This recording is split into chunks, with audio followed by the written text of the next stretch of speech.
Hello everyone मु रंजन पुणी थे स्वागत जनइबी आम YouTube channel Odia study room को। सो पिला माने तुम दशम श्रेणी जो व्याकरण बही रही ओडिया व्याकरण बही से प्रथम अध्याय हूँ वाक्य विचार। वाक्य विचार रे आमे वाक्य कौन वाक्य रे केउ जिनस गुड़ाक रहिबा दरकार गोटे शुद्ध वाक्य रे। ता छड़ा पूर्व वीडियो रे आमे आलोचना करथिले कौन पदविन्यास उपर आलोचना करथिले जे वाक्य रे पद गुडी को केमिति आमे सजेकी रखिबा कौन ता पई रही रूल पाखापाखि आम 12टा 13टा रूल को डिस्कस करथिले। तो ये वीडियो रे आमे डिस्कस करिबा वाक्यर प्रकार भेद विषय रे। वाक्य केते प्रकार रो आ कौन कौन होता है आ को प्रकार रो वाक्य को आमे केमिति चिन्हिबा से जिनस को आमे आलोचना करिबा। तो डिटेल रे पढ़िबा बहुत ही इंपोर्टेंट वीडियो रहिबो। आमे ए जो चैप्टर रो सबुठो इंपोर्टेंट वीडियो कहले ए वीडियोटा रहिबो जोटा तमन पई सब बेले दरकार रे आसीबो। ठीक अछि। सो वीडियो को लास्ट जाए देखिबो कौन सी जगह रे टिके भी स्किप करिवोनी काहेकि ना बहुत ही इंपोर्टेंट जिनस प्रति स्टेप रे तुमको बुझाई जाऊँगी। तो समस्ते वीडियो सहित जड़ित रुह आ जब वीडियो पसंद आसो निहाती भाव लाइक करनब चैनल नुआ अच्छे सब्सक्राइब करके बेल नोटिफिकेशन को ऑन करनब। ठीक अच्छे बोले स्टार्ट करवा आज वीडियो वाक्यर प्रकार भेद। ओके तो देख पिला माने वाक्य क्या कहवा आम मुझे वाक्य क्या कह जाए ना केते गुड़िए शब्दर समाहार जोड़ा कि मनर भाव को संपूर्ण रूपे प्रकाश कर केते गुड़िए पदर समाहार जोड़ा संपूर्ण रूपे मनर भाव को प्रकाश कला ताको आमे कहले वाक्य। तो जो वाक्यटा वाक्यर रूप तार पद संहति दृष्टि निर्वाचित हुए बा अलग अलग प्रकार हो पारे जे को वाक्यटा केमिति गठित होछि। तो गठन कला और प्रकार्य उभय दृष्टि आमे वाक्य को कौन कर परिबा ना दी भाग रे विभक्त कर परिबा। वाक्य को आमे ब्रॉडली दी भाग रे विभक्त कर परिबा। गोटे हला तमरा कोन ना गठन दृष्टि आ गोटे हम कौन ना प्रकार्यात्मक दृष्टि। ठीक अच्छे उभय मुख्यतः ए दुईटी जाक कौन कह जाए वाक्य रूप बोली कह जाए मन रख। तो वाक्य रूप आम दी प्रकार गोटे है गठनात्मक रूप आ गोटे हूँ तुम कौन ना प्रकार्यात्मक रूप। गठनात्मक रूप को पुणी चारि भाग में विभक्त कर चारि प्रकार गठनात्मक रूप रही गोटे हूँ तुम सरल वाक्य यौगिक वाक्य जटिल वाक्य आ गोटे है मिश्र वाक्य। तुमने पढ़ी इंग्लीश रे इंग्लीश ग्रामर आम पढ़ी टाइप ऑफ सेंटेंसेस रे तुम रही जे वाक्य हूँ तीन प्रकार इंग्लीश ग्रामर कथा मुझे ओडिया रे किंतु वाक्यटा को आम चारि भाग में व्यक्त करवा सरल वाक्य यौगिक वाक्य जटिल वाक्य मिश्र वाक्य। से तुम कौन पढ़ो तुम सिंपल कंपाउंड कॉम्प्लेक्स तीन टाका पढ़ो अधिक किसी पढ़ क्लीयर। तापर नेक्स्ट आम प्रकार्यात्मक दृष्टि जब देखा वाक्य को आम 5 भाग में व्यक्त कर विवृत्ति सूचक वाक्य आदेश सूचक वाक्य प्रश्न सूचक वाक्य विस्मय सूचक वाक्य आ गोटे नास्ति सूचक वाक्य। एगुड़ा को आम डिटेल रे गोटे गोटे जिनस को पढ़ा व्यस्त हबार किसी ना टिके खाली धैर्यर सह अपेक्षा कर जाए। प्रथम आम आलोचना करवा वाक्यर गठनात्मक रूप गुड़ी को। प्रथम आसला कौन ना सरल वाक्य। प्रथम सरल वाक्य आम क्या कहवा डेफिनेशन कौन ना गोटे मात्र समापिका क्रिया थिबा वाक्य को सरल वाक्य बोली कह जाए। समापिका क्रिया कौन मु आगुरी तुमको सूचना देछि पूर्व वीडियो गुड़िक से बहुत ही इंपोर्टाट बोली मु कहूछि जे प्रथम जितेबाला भी आग को देखुच ना पूर्व वीडियो को टिके देखिकी आस प्रैक्टिस करके आस ना बही तुम टे पढ़ी देकी आस आराम से बुझीपार जे गोटे मात्र समापिका क्रिया थिबा वाक्य को आम सरल वाक्य बोली कहवा। जो वाक्य गोटे समापिका क्रिया थाए ताको आम सरल वाक्य कहवा। केमिति उदाहरण गोवर्धन दरिद्र मानकर सेवा करती ये समापिका क्रिया कौन बोले ना सेवा करवाटा सेवा करती ये हूँ समापिका क्रिया। समापिका क्रिया क्या कह जाए मुझे समापिका क्रिया हूँ से क्रिया जी वाक्य को समाप्त करे बा काल कौन वचन पुरुष चेंज हेले समापिका क्रिया रे चेंज होता है। किंतु असमापिका क्रिया किए ना जो काल वचन पुरुषर कौन प्रकार प्रभाव पड़ेनि से कौन मात्रा रे चेंज हुए ताको आम असमापिका क्रिया कह जाए। असमापिका क्रिया रे वाक्य समाप्त हुए मन रहा आउे कहीदेली क्लीयर। तो सरल वाक्यर डेफिनेशन कौन ना गोटे मात्र समापिका क्रिया थिबा वाक्य को आम सरल वाक्य बोली कहले। उदाहरण दे पारिबो तुम गोवर्धन दरिद्र मानकर सेवा करती एठी सेवा करती हूँ समापिका क्रिया जोटी तुम ये गला तुम कौन सब्जेक्ट ये गला ऑब्जेक्ट ये गला वर्ब ना कि कर्ता कर्म आ क्रिया। तो समापिका क्रिया ये। नेक्स्ट नमिता को घर लोक भल पाती एठी मात्र गोटे मात्र समापिका क्रिया अच्छे तेणु ये गोटे हूँ सरल वाक्य। क्लीयर मन रहा पिला माने नेक्स्ट जीवा ए जो वाक्य दीटे आमर सेवा करती भल पाती हूँ समापिका क्रिया। तापर नेक्स्ट आम 3 और 4 नंबर देखा प्रणव जड़े शिल्पी आम साहित्य शिक्षक जड़े ज्ञानी व्यक्ति। एठी शिल्पी आ ज्ञानी व्यक्ति पर अटंती जदि आम लगेदेवा ताल ये समापिका क्रिया हो अटंतीटा ये कौन अच्छी उह अच्छी लुचिकी रही बोली आम कह तुम कह ये तो समापिका क्रिया ना प्रणव जड़े शिल्पी कौन समाप्त होनी वाक्यटा प्रणव जड़े शिल्पी अटंती ये उह अच्छी ज्ञानी व्यक्ति अटंती ये उह अच्छी ये जो अटंतीटा आम कौन कर लगेले चलो न लगेले चलो न लगेले आम बुझा पड़ो जो अटंती अच्छी बोली से क्षेत्र में उह अच्छी तेणु समापिका क्रिया होची अटंती तेणु एगुड़ाक आम सरल वाक्यर विवेचना कर मन रहा सरल वाक्य इजी जिनस जो वाक्य गोटे मात्र समापिका क्रिया अच्छी आम सरल वाक्य बोली कहवा मन रहा बोले नेक्स्ट जा यौगिक वाक्य को यौगिक वाक्य क्या कहवा ना जो वाक्य परस्पर निर्भरशील दुई बा तत्वाधिक सरल वाक्यर समाहार रे गठित हुए ताकू आम कहवा यौगिक वाक्य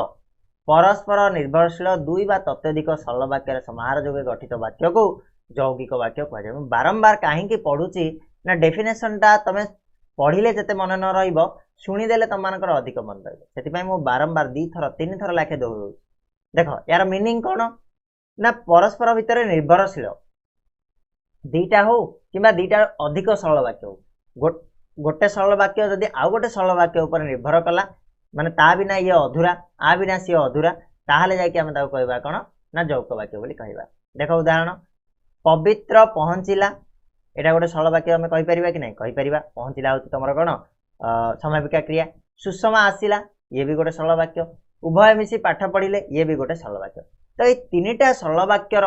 समाहार रही आने परस्पर सहित निर्भरशील पवित्र पहुँचला सुषमा आसला आ 2 जन जाक मिसिकी पाठ पढ़ले जदि पवित्र पहुँची न केवल सुषमा आसता ताले 2 जन जाक पाठ पढ़ी पारि न तो परस्पर भितर एमानकर गोटे निर्भरशीलता अच्छी ना नहीं सेमती मनोज श्रेणी रे बसिला मात्र पढ़ी पारला नहीं ए क्षेत्र में भितर कौन अच्छी ना गोटे निर्भरशीलता अच्छी एठी तुम चिन्ह केमिति यौगिक वाक्य को इजी वे हूँ चिन्हवाई यौगिक वाक्यर किसी चिन्ह थाए ठीक अच्छे तो ये जो यौगिक वाक्यर अव्यय बा चिन्ह रोचे से चिन्ह गुड़ा को तुम जब चिन्हदेव ताले जानीदेव आम इंग्लीश रे पढ़ी जमी and but not only but also nevertheless और ये सब जिन गुड़ा थे अव्यय गुड़ाक थे आम कहते कौन ना कंपाउंड सेंटेंस बोली सेमती यौगिक वाक्य को चिन्हवाई हेले पिलाने तुम कौन ना ओ रहीगला है मात्र रहीगला किंतु रहीगला एवं रहीगला एगुड़ा सब हूँ गोटे गोटे अव्यय ठीक अच्छे यही अव्यय पद गुड़िक द्वारा वाक्यर प्रथम अंश और द्वितीय अंश मिसी गोटे पूर्ण वाक्य होती ना कि अव्यय द्वारा 2टा सरल वाक्य को जोड़ा है तेणु एगुड़ी को कौन कह जाए ना ये जो अव्यय गुड़ी को पिला संयोजक अव्यय बोली कह जाए मन रखिब जेहेतु ये संयोग करुच्ची गोटे वाक्य सहित आउ गोटे वाक्य को जोड़ुची बा संयोग करुच्ची तेणु आम यही अव्यय गुड़ा को कौन कहवा ना संयोजक अव्यय बोली कहवा आउ यही धरणर अव्यय पद यौगिक वाक्य गठन में सहायता करता ठीक अच्छे तेणु यही अव्यय पद गुड़ाक जो देखीदेल आखि बुझिकी तुम कह कौन ना ये हूँ गोटे यौगिक वाक्य आ यौगिक वाक्य पे कमा व्यवहार करा जाए प्रत्येक सरल वाक्य पाखरे गोटे गोटे कमा व्यवहार करा जाए ठीक अच्छे आउ एठी कौन लगी था ना संयोजक अव्यय लगी था संयोजक अव्यय द्वारा तैयारी होता है किए यौगिक वाक्य तो आउ थे कहीदे डेफिनेशन ना एक बा एकाधिक कौन हुए सरल वाक्यर समाहार रे गठित वाक्य को आम कौन कहवा ना यौगिक वाक्य बोली कहवा परस्पर निर्भरशील सरल वाक्यर समाहार रे गठित वाक्य को यौगिक वाक्य बोली कहले आ एटा कहा द्वारा संयोग होता है ना संयोजक अव्यय द्वारा 2टा सरल वाक्य कौन होता है मिसिकी गोटे पूर्ण वाक्य गठन होता है क्लियर पिला माने सरला यौगिक जटिल उपर को जीवा जटिल वाक्य कौन वर्तमान डेफिनेशन होची 2 बा तत्वाधिक परस्पर सापेक्ष खंडवाक्यर समन्वय जटिल वाक्य गठित होता है 2 बा तत्वाधिक कहले 2 बा ताठू अधिक परस्पर सापेक्ष माने कौन ना ये ता ऊपर डिपेंडेबल बोले आम जो कहबा ये ता ऊपर डिपेंड करछि सी नथिले ये हबनी ये नथिले सी हबनी परस्पर सापेक्ष होइतिबार तांको समन्वय रे सेमा दुहे मिसिले जाकी जटिल वाक्यटा गठित होइथाय मन रहइबो तो देख उदाहरण आम देखिबा अजा जेतेबेले घरे पहुँचिले सेतेबेले रतन घरे नथिला एठी ध्यान दउथ जेतेबेले सेतेबेले कहबी पर कौन सेतेबेले रतन घरे नथिला ये होची तमर कौन ना प्रधान वाक्य अजा जेतेबेले घरे पहुँचले ये होची अप्रधान वाक्य तो गोटे आमर कहली परस्पर निर्भरशील तो नुह सापेक्ष होइतिबार अछि माने ये ताकू पूरा करथिबो से ताकू पूरा करथिबो तो प्रधान वाक्य को आम जदि अप्रधान वाक्य अलग करदेवा अप्रधान वाक्यर कौन प्रकार मीनिंग रही तेणु ये जो जटिल वाक्य गोटे प्रधान वाक्य थाए आ गोटे अप्रधान वाक्य थाए जमी आउ गोटे उदाहरण देखा बापा केबे आशा कर नथिले जे सनातन श्रेणी प्रथम हम जे बापांकर आशा नथिला जे सनातन श्रेणी प्रथम हम हुए तो तुम पढ़ु नथिबो ना नहीं चलो सनातन श्रेणी प्रथम हम एठी तुम कौन हो ना प्रधान वाक्य हो जोटा कि गोटे संपूर्ण गोटे अर्थ प्रकाश कर ना नहीं एठी बापा केबे आशा करू नथिले जे ये हो तुम कौन ना अप्रधान वाक्य हो ठीक अच्छे बोले प्रधान वाक्य बिना अप्रधान वाक्यर मीनिंग नाही तेणु एठी कौन हुए ना प्रधान वाक्य अप्रधान वाक्यर समाहार रे कौन हुए गठित हुए किए जटिल वाक्य से बेले आउ गोटे एग्जांपल को आमे देखिबा दरकार समय रे जे सहाय्य करे ताकू उपयुक्त बंधु कहंती काहाकू उपयुक्त बंधु कहबा ना दरकार बेले जे सहाय्य करे तो दरकार बेले जे सहाय्य करे से होची अप्रधान वाक्य ताकू उपयुक्त बंधु कहा जाए से होची प्रधान वाक्य आउ गोटे एग्जांपल कालीर काम जदि आज करूछ तेबे आजिर काम एबे कर तो प्रधान वाक्य केन हो जिवो आजिर काम एबे कर अप्रधान वाक्य हो जिवो कालीर काम जदि आज करूछ ठीक अछि ते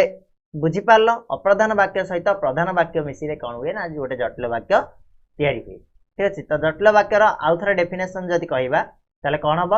ना दुई बा तत्वधिक परस्पर सापेक्ष खंड वाक्यर समाहार रे कौन हुए ना जटिल वाक्य गठित हुए बा अप्रधान वाक्य सहित प्रधान वाक्य मिसिले जटिल वाक्य गठित हुए क्लियर पिला माने सरला कि नेक्स्ट बा 4 नंबर पार्ट जोटा कि रही मिश्र वाक्य कौन ना जे कोनसी प्रकार वाक्यर समन्वित रूप को मिश्र वाक्य बोली आमे कहबा अर्थात कौन जे कोनसी प्रकार वाक्य कौन और समन्वित रूप कौन देख पिला माने कौन कहला ना सरल वाक्य हो जटिल वाक्य हो किंबा जौक वाक्य हो ए तीन जाक मिसिकी थांतु बा खाली सरल वाक्य जटिल वाक्य थाउ बा खाली जौक वाक्य जटिल वाक्य थाउ बा जौक सरल थाउ ताले सेटा को आमे कौन कहबा ना मिश्र वाक्य बोली कहबा मिसिकी थी बोल तो मिश्र वाक्य हो समन्वित रूप को मिश्र वाक्य बोली तो कहबा आ कोन डा तमर उदाहरण देख गीत बाजा और नाच चलवा जो दर्शक मैंने देखा आसते ये हूँ कौन गोटे जौगिक असंपूर्ण वाक्य हम ना नाई रे गीत बाजा और नाच चलवा एगुड़ा ये कौन हो तुम जौक वाक्य गोटे असंपूर्ण जौक वाक्य जो दर्शक मैंने देखा आसते से आ कि जिनस अच्छी जे से उपयुक्त चौकी बसाइले ये गोटे सरल वाक्य से यथाशक्ति भोजन प्रदान कले ये गोटे सरल वाक्य तो ये तीन टाक आम जब मिसईदबा कौन हम कहल तीन जाक मिसैले ना गीत बाजा नाच चलवा समय रे जो दर्शक मैंने देखा आसी जे से उपयुक्त चौकी बसाइले और से यथाशक्ति भोजन प्रदान कले एठी कौन है ना गोटे जौक वाक्य आ दुटा सरल वाक्यर समाहार रे गोटे गठित होती वाक्यटा ताकू आम कहले कौन ना मिश्र वाक्य बोली कहले तो जेकोसी प्रकार समन्वित रूप जेकोसी प्रकार वाक्यर मिश्रण को आम कहवा मिश्र वाक्य बोली कहवा मन रहिबो पिला माने नेक्स्ट बार वाक्यर प्रकाशगत रूप को जीवा ये गला आमर सरला गठनगत रूप आम देखिले चारिटा जिनस गोटे हूँ कौन ना आमर सरल वाक्य देन जौक वाक्य आसला देन जटिल वाक्य आसला गोटे मिश्र वाक्य आसला क्लियर सरल वाक्य क्या कहले आम ना जो वाक्य गोटे मात्र समापिका क्रिया थाए ताको आम सरल वाक्य कहले जौक वाक्य क्या कहले ना एक बा एकाधिक परस्पर निर्भरशील वाक्यर समाहार को आम कहले कौन ना जौक वाक्य जटिल वाक्य क्या कहले ना एक बा एकाधिक दुई बा तत्वधिक परस्पर सापेक्ष देख जौक वाक्य कौन गोटे वाक्य कि अधिक वाक्य परस्पर निर्भरशील होते जटिल वाक्य कौन दीटा कि अधिक वाक्य कौन समाहार को आम कहवा बा जटिल वाक्य बोली कहवा ठीक अच्छे परस्पर सापेक्ष वाक्यर समाहार को आम जटिल वाक्य बोली कहवा मिश्र वाक्य कौन ना जेकोसी प्रकार वाक्यर समन्वय को आम मिश्र वाक्य बोली कही पारिबा बुझिला चारटा जिनस बर्तमान आसीबा आम कौन ना वाक्यर प्रकाशगत रूप को आसवा 5 प्रकार प्रकाशगत रूप आम पढ़ले प्रथम आसुची विवृत्ति सूचक बा जोटा कि तुम डिक्लेरेटिव सेंटेंस बोली इंग्लिश रे तुम पढ़िच से जिनसा देख विवृत्ति सूचक वाक्य कौन ना निर्दिष्ट विषयक विवृत्ति बा वक्तव्य प्रकाश करथिबा वाक्य को विवृत्ति सूचक वाक्य बोली कहा जाए अर्थात कौन गोटे निर्दिष्ट जिनिस विषय गोटे स्टेटमेंट दउथिबो गोटे जिनसटे कहला गोटे स्टेटमेंट मिलला से क्षेत्र में आम कहवा कौन ना विवृत्ति सूचक बोली वाक्य उदाहरण कौन ना देख ए वर्ष प्रबल शीत हम एठी को विषय कहुई स्टेटमेंटा ना शीत विषय एठी गोटे विवृत्ति दिखाई कवि मान मध्य शारदा दास आदि कवि अटंती तो आदि कवि विषय एठी गोटे कौन ना स्टेटमेंट दिखाई विवृत्ति दिखाई तेणु प्रथम वाक्य शीत संपर्क में द्वितीय वाक्य शारदा दास विषय कहुई विवृत्ति दिखाई तेणु ये दुटा वाक्य को आम कौन कहवा ना विवृत्ति सूचक वाक्य बोली कहवा आउ थे डेफिनेशन कहबी जे निर्दिष्ट गोटे विषय रे जदि विवृत्ति बा वक्तव्य प्रकाश करथिले ताको सेही वाक्य को हमें विवृत्ति सूचक वाक्य बोली कहबा इजी जिंस। नेक्स्ट बा अनुरोध और आदेश सूचक वाक्य ऊपर एटा तुम मैंने जानिछ जे अनुरोध बा आदेश भाव प्रकाश करथिबा वाक्य को अनुरोध बा आदेश सूचक वाक्य बोली कहा जाए। जदि गोटे वाक्य रे हमको किए अनुरोध करिवार जणा जाए बा अनुरोध करिवार प्रतीत हुए बा आदेश देवार प्रतीत हुए हाँ बा कौन ए दिटा जिनस हेले ताको आमे अनुरोध और आदेश सूचक वाक्य बोली कहबा ठीक अछि। ता भीतर तमे इंग्लिश रे पढिथिबो अनुरोध आदेश तमर रहिला कोन ना गोटे प्रेयर ना कि ए सब गुडा कहूची तमर कोन ना अनुरोध आदेश सूचक वाक्य जीवो। जेमिति उदाहरण आज्ञा मते टिके सहाय्य करंतु एठी कोन करथिरे पिले अनुरोध करा जाउची ना नाही वाक्यटार अनुरोधर सूचना मिलुची अनुरोध हला। नेक्स्ट घरटा को सफा कर दियो एठी कार मिलुची आदेशर सूचना मिलुची। तेनो गोटे वाक्य रे अनुरोध बा आदेशर भाव जदि प्रकाश पाइला ताहले आमे कहले कोन ना सेटा को अनुरोध बा आदेश सूचक वाक्य बोली कहले। नेक्स्ट आसीबो कोन ना प्रश्न सूचक वाक्य जे कोनसी प्रश्नर सूचना जदि हमकु प्रदान करछि गोटे वाक्य ताको आमे प्रश्न सूचक वाक्य कहबा किछि नाही जिंस गुडाक खाली तमे गोटे आईक्यू लगैबो हे जिवो जे गोटे वाक्य रे जदि हमें प्रश्नर सूचना मिलुछि सेटा को हमें प्रश्न सूचक वाक्य कहबा। उदाहरण तमे केबे आसिलो एठी प्रश्न पचरा जाउछि क्वेश्चन मार्क चिन्ह रहइबो ठीक अछि। आज केते तारीख एठी भी प्रश्न पचरा होछि तम ना कोन एठी भी प्रश्न पचरा होछि त कोन होछि ना कोनसी वाक्य रे जदि प्रश्नर सूचना मिलला ताको हमें प्रश्न सूचक वाक्य बोली कहबा मन रहला पिले। नेक्स्ट आसीबा विस्मय सूचक वाक्य को विस्मय भाव प्रकाश करथिले ताको विस्मय सूचक वाक्य कहबा ना नहीं त विस्मय भाव प्रकाश करथिबा वाक्य को विस्मय सूचक वाक्य बोली कहा जाए। उदाहरण बापा एते टंका देले तमे जोड़ारे ताटका हे जाउथो पूरा आश्चर्य हो जाउथो सतरे तमे आछो सतरे कोन से फर्स्ट डिवीजन हे गला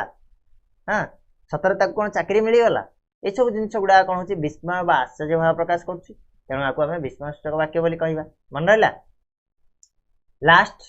नास्ति सूचक वाक्य 5 नंबर रे आसिला कोन नास्ति सूचक वाक्य नाही बा न आसिला माने नास्ति सूचक वाक्य सेठी जानिबो जे नास्तिर सूचना प्रदान करथिबा वाक्य को नास्ति सूचक वाक्य कह जाय। जोटी कोन मना कर दोछि गोटे जिंस को डिक्लाइन कर दला से क्षेत्र रे हम ताको कहबा कोन नास्ति सूचक वाक्य कहबा त नास्तिर सूचना प्रदान करथिबा वाक्य को नास्ति सूचक वाक्य बोली कह जाय। उदाहरण रीता द्वारा ए काम केबे भी हेबो नाही एठी नास्ति सूचना के प्रदान करछि नाही ठीक अछि तेनु नाही आ न जोडे लागिछि आखि बुझिकरी नास्ति सूचक वाक्य बोली पकै दो। तमरा नियम मु पाळी परिबि नाही मु स्कूल जिबिनी हला कि से क्षेत्र रे कोन हबो ना नास्ति सूचक वाक्य हबो मन रहला। तो सबु जो आमे पढिले 5 प्रकार रो जो प्रकाशात्मक रूप 4 प्रकार रो जो आमे गठनात्मक रूप पढिले ए सबरो गोटे गोटे उदाहरण एटलिस्ट तुम माने ट्राई करिवो दवा पई कमेंट बॉक्स रे क्लियर पिला माने। तो आज बाय एतिकी पुनी नेक्स्ट वीडियो रे आरो जो प्रश्नावली रही प्रश्नावली रो उत्तर नै के आसीबा सेतोल जाय ए पीडीएफ को तुम माने जाय कि डाउनलोड करि परिबा हमरा एप्लीकेशन रही स्टडी नोट्स से स्टडी नोट्स एप्लीकेशन रो डाउनलोड करनियो जोटी तुम मान को हेल्पफुल हबो ए पीडीएफ टा पाठ पढिया पे क्लियर। नेक्स्ट वीडियो रे हमें प्रश्नावली नै के आसीबा तार उत्तर नै के आसीबा।